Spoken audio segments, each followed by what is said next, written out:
தமிழ்நாட்டின் முரட்டு அடிமையின் மொத்த உருவமாக எடப்பாடியார் இருக்காருன்னு சொல்லி உதயநிதி கடுமையா ஏங்க உதயநிதி பேசலாம் ஒரு பேச்சாங்க. காங்கிரஸுக்கும் திமுகவுக்கும் அதே அவங்க தாத்தா சொன்னதை திரும்ப அவர் பார்க்க சொல்லுங்கள். எல்லா டிவிலையும் நீங்களும் போடுறீங்க, ஊடகம் வலைதளங்கள்லாம் போடுறாங்க. இனிமேல் அதாவது கூடானப்பு கேடா முடியும் என்பதை நான் தெரிஞ்சுக்கொண்டேன். இனிமேல் என்னுடைய உயிர் உள்ளவரை திமுக வந்து காங்கிரஸோடு கூட்டணி இல்லைன்னு டாக்டர் கலைஞர் சொல்கிறார். யார்? கனிமொழியை திகார் ஜெயிலில் அடைச்சதுனால.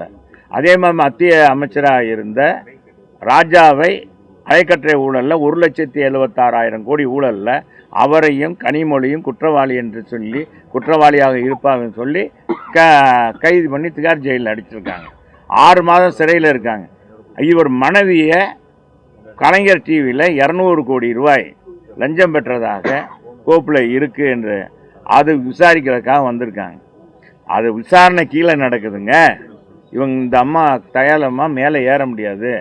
மேலே கூட்டணி பேச்சுவார் காங்கிரஸுக்கு 63 தொகுதி கொடுத்தவர் தான் இந்த வீராப்பு திமுக. இந்த உதயநிதிக்கு என்ன தெரிய போகுது? அன்னைக்கு அப்போ சினிமாவில் நடித்தாரா படிச்சுக்கிட்டு இருந்தாரான்னு தெரியல. அதனால் அவர் பேச்செல்லாம் ஒரு பெருசு இல்லை. அடிமைக்கு அடிமையாக இருந்த திமுக தான், காங்கிரஸுக்கு அடிமையாக இருந்துச்சு. ஏற்கனவே பிஜேபிக்கு அடிமையாக இருந்தது திமுக தான். எப்போவுமே திமுக தான் அடிமையாக இருக்கும். அது மத்தியில் அமைச்சராக இருக்கும்போது முரசொலி மாறன் கிட்டத்தட்ட 1.5 வருஷம் இலாக்கா இல்லாத அமைச்சராக இருந்தார். அதை முடிஞ்ச பிறகு உடனே அவர் இதான உடனே அந்த ஆட்சி முடிய போகும்போது உடனே அந்த கட்சியிலேருந்து விலகி அடுத்த திமுகவோட கூட்டணி வச்சு தான் திமுக. எனவே திமுகவுக்கு நிலையான கொள்கை. அவங்க கூட்டணி வச்சா அது ஜனநாயக கூட்டணி, நாங்கள் கூட்டணி வச்சா அடிமை கூட்டணி.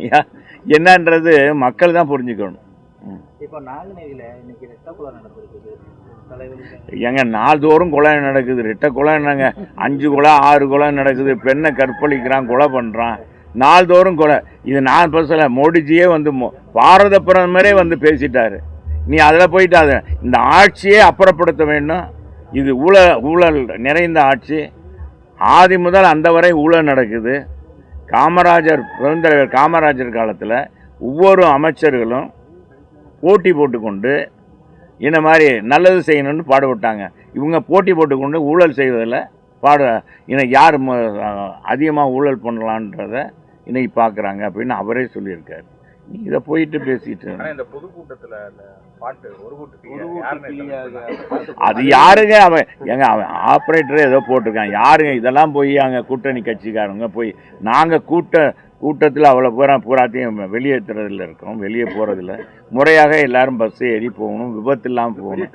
அப்படி அது அப்படி தான் எல்லா வலைதளங்கள். நீங்கள் தான் இருக்கீங்கல்ல, எங்கள் இதில் வந்து ஒரு சின்ன துரும்புனாலும் அதை தூணாக்கிடுவீங்க. திமுக மிகப்பெரிய தூணாக இருந்தால் கூட அதை துரும்பாக்கிறீங்க. இல்லைங்க, எதுவாக இருந்தாலும் சரி, நீங்கள் அதை பற்றி இல்லை, நான் பாடலை. எங்கள் கூட்டணி, எங்கள் கட்சி, எங்கள் பொதுச் செயலாளரை பற்றி பேசணும்னா நீங்கள் பெருசாக இது அப்படி ஆயிடுச்சு, இப்படி பேசினார். ஓபிஎஸ் இன்னைக்கு தான் பேசுகிறார். அவர் 21 அப்படி தான் பேசிட்டு இருந்தார். இன்றைக்கி வெளியே வந்துருச்சு.